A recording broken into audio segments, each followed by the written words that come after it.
اعوذ باللہ من الشیطان الرجیم بسم اللہ الرحمن الرحیم۔ پارہ نمبر 9 چل رہا ہے جی آج، اس کا آخری حصہ ہے سورۃ الانفال۔ کل للذین کفروا،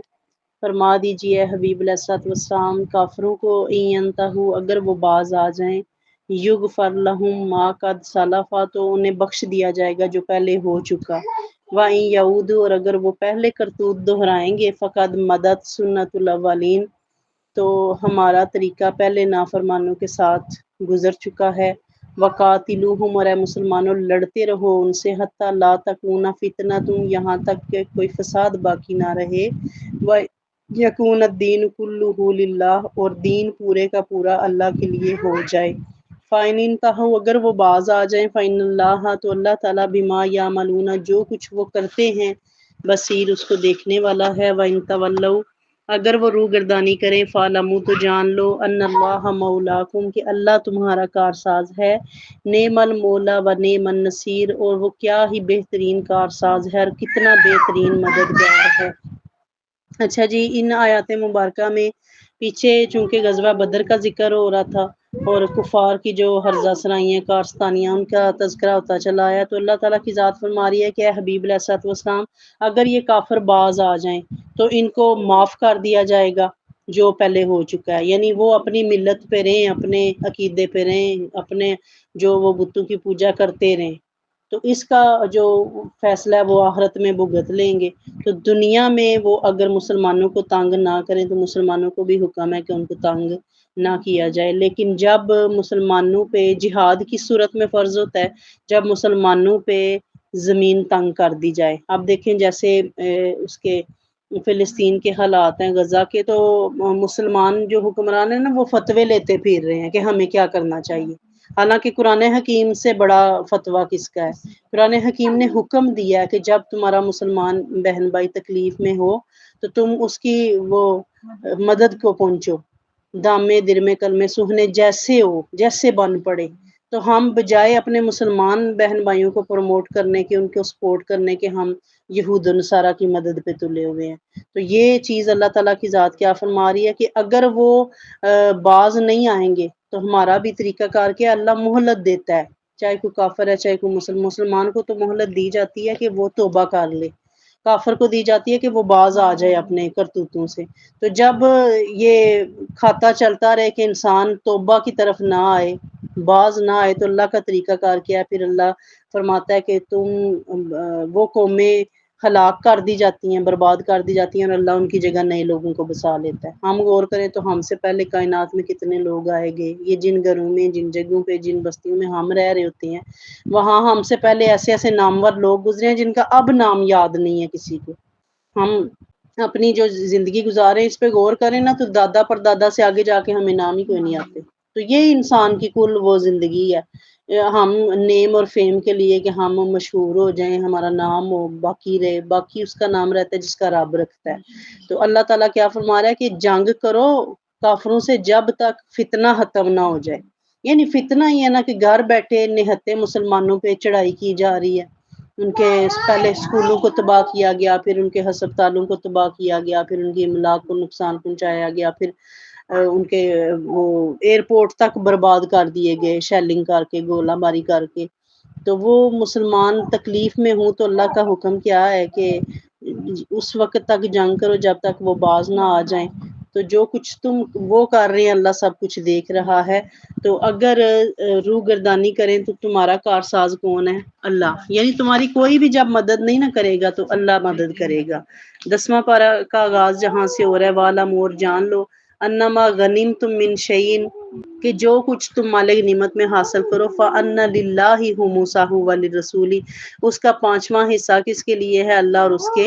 رسول کے لیے، وَلِذِي الْقُرْبَى، رشتہ داروں کے لیے، وَالْيَتَامَى، یتیموں کے لیے، وَالْمَسَاكِينِ، مسکینوں کے لیے، وَابْنِ السَّبِيلِ، اور مسافروں کے لیے ہے، ان کنتم آمنتم، اگر تم ایمان رکھتے ہو، باللہ، اللہ پر، وما انزلنا علی عبدنا، وہ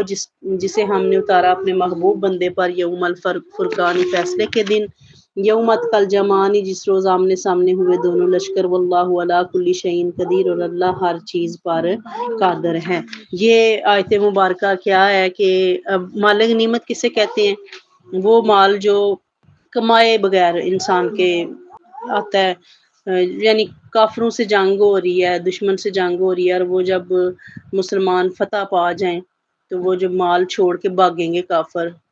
تو وہ کیا ہوگا؟ مال غنیمت ہوگا۔ تو جب مسلمانوں کی جنگیں ہوتی تھی تو تب بڑے بھیڑ بکریاں اونٹ گائے بھینسیں اور مال و متاع یہ سارا کچھ نا مسلمانوں کے حصے میں آتا تھا۔ تو لوگ پھر سوال کرتے تھے کہ اس کے بارے میں کیا حکم ہے؟ اللہ نے کیا فرما دیا کہ جو بھی غنیمت میں سے آئے تو اس کا 5واں حصہ اللہ اور اس کے رسول کے لیے ہے، اور رشتہ داروں یتیموں مسکینوں مسافروں سب کے لیے ہے، یعنی صرف وہ ان لوگوں کو نہیں ملے گا جو جنگ میں شریک ہوئے ہیں، اس کے حصے کیے جائیں گے، اور اس میں سے جو 5واں حصہ ہوگا وہ کس کا ہوگا؟ اللہ اور اس کے رسول۔ اب اللہ کی ذات پہ جو ہم خرچ کرتے ہیں وہ کیا مسجدوں میں خرچ کیا جاتا ہے، اور رسول سے مراد کیا ہے؟ رسول پاک صلی اللہ علیہ وآلہ وسلم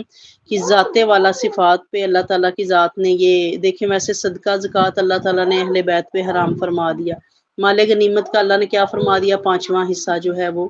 اللہ اور اس کے رسول پہ خرچ کیا جائے گا، پھر اس میں سے جو بچے گا رشتہ داروں یتیموں مسکینوں مسافروں کے لیے۔ لیکن رسول کائنات علیہ الصلوۃ والسلام کی زندگی کو آپ ملاحظہ کریں نا تو سرکار کی حیات طیبہ میں کہیں کوئی لالچ نام کی چیز نظر نہیں آتی۔ آپ کی سب سے پیاری اور لاڈلی بیٹی حضرت فاطمہ زہرا سلام اللہ علیہا سارا دن گھر کے کام کاج کرتی، بچے سنبھالتی، اور صرف 26 سال کی عمر میں آپ کا وصال بھی ہو چکا تھا، یعنی آپ نے مختصر سی زندگی پائی ہے لیکن اپنے رب کو راضی کیا ہے۔ آپ نماز ادا کرتی اور سجدہ اتنا لمبا، اور اذان ہو جاتی فجر کی تو کہتی تھی یا اللہ کبھی اتنی لمبی تو رات بنا کے فاطمہ 2 سجدے کر لے۔ یہ عالم تھا ان کے تقوی کا۔ اپنی سرکار کی وہ شہزادی بارگاہ میں آتی ہیں کہ مجھے علی نے مشورہ دیا کہ سرکار آپ کوئی غلام یا نوکر دے دیں جو مال غنیمت میں آئے ہیں، تو نبی پاک صلی اللہ علیہ وسلم نے اپنی بیٹی کو فرمایا کہ میں اپنی بیٹی کو غلام اور نوکر دینے کی بجائے وظیفہ نہ دوں، جو کیا کرے تو وہ تھکے ہی نہ۔ دیکھیں یہ حالانکہ اللہ فرما رہا ہے کہ 5واں حصہ اللہ اور اس کے رسول کے لیے، رشتہ داروں کے لیے، یتیموں اور مسکینوں کے لیے، تو فاطمہ رشتہ دار تو تھی نا، فاطمہ سے زیادہ نبی پاک صلی اللہ علیہ وسلم کے کون قریب تھا، لیکن نبی پاک صلی اللہ علیہ وسلم نے نا یہ ان کا سوال ٹال کے امت کے لیے رہنا بند کیا ہے کہ ہم یہی نہ سمجھنے لگ جائیں کہ سارا کچھ اپنے گھر بھرنے کے لیے ہے۔ تو سرکار نے نا فرمایا 33 بار سبحان اللہ پڑھو، 33 بار اللہ اکبر پڑھو، 34 بار الحمدللہ پڑھو، تو میرا رب تم پہ تھکاوٹ نہیں آنے دے گا۔ تو یہ نبی پاک صلی اللہ علیہ وسلم کا طریقہ کار ہے کہ مال غنیمت تقسیم فرما رہے، لوگوں کو بھر بھر کے دے رہے ہیں، جو غلام مانگ رہا ہے اس کو غلام، جو لونڈی مانگ رہا ہے اس کو لونڈی، جو سونا مانگ رہا ہے اس کو سونا، جو چاندی مانگ رہا ہے اس کو چاندی، اور اپنی بیٹی نے مانگا سوال کیا تو سرکار نے فرما دیا۔ ہم آج عقائد کے نام پہ نا بڑی بحث ہوتی ہے جی وہ باغ فدق وہ نہیں عمر اور ابو بکر نے دیا، تو باپ جو چیز نہ دے وہ کون دے سکتا ہے؟ اگر نبی پاک صلی اللہ علیہ وسلم اس وقت میرے خیال میں غلام اور لونڈیاں دے دیتے نا تو سارا کچھ ہی وہ ہو جاتا کہ یہ پہلے ادھر پہنچائیں، اور نبی پاک صلی اللہ علیہ وسلم نے گھر میں وہ بکری ذبح کروائی تو حضرت عائشہ صدیقہ سلام اللہ علیہا سے کہا کہ گوشت کو بانٹیں، تقسیم کریں، تو جو انہوں نے گوشت تقسیم کیا، جب نبی پاک صلی اللہ علیہ وسلم نماز پڑھا کے گھر آئے دیکھا وہ کپڑے کے نیچے نا تھوڑا سا وہ